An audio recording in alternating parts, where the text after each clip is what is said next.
Tout ça, c'est en réalité de la communication. Le gouvernement, le président de la République ne peuvent pas enjamber aujourd'hui l'opposition à la réforme des retraites. Moi, je le dis, il n'y a pas de compromis possible, il n'y a aucun compromis possible sur quelques textes de loi qu'ils soient sans retrait de cette réforme des retraites.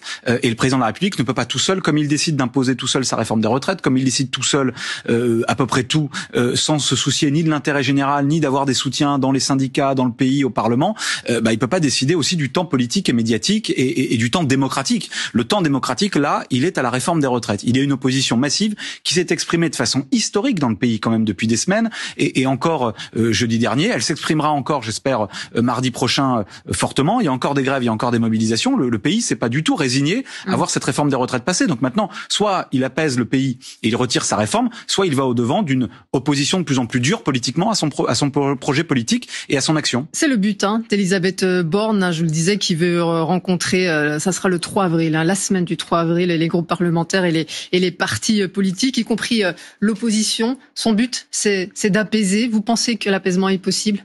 Il n'y a d'apaisement possible qu'avec le retrait de la réforme des retraites. L'apaisement avec le retrait pur et simple.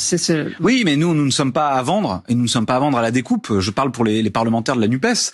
Nous sommes engagés dans un combat pour préserver les Français de 2 ans de travail forcé, de 2 ans de vie volée, de souffrance en plus, de droit au repos retiré, etc. Et donc, on va se battre jusqu'au bout là-dessus. Donc, il n'y a pas d'apaisement possible sans retrait de la réforme des retraites. Mais même si moi je ne vous le disais pas, c'est les Françaises et les Français qui nous le disent. Et prochaine donc journée de mobilisation, ça sera mardi prochain, la 10e du nom. Merci beaucoup, Benjamin Lucas.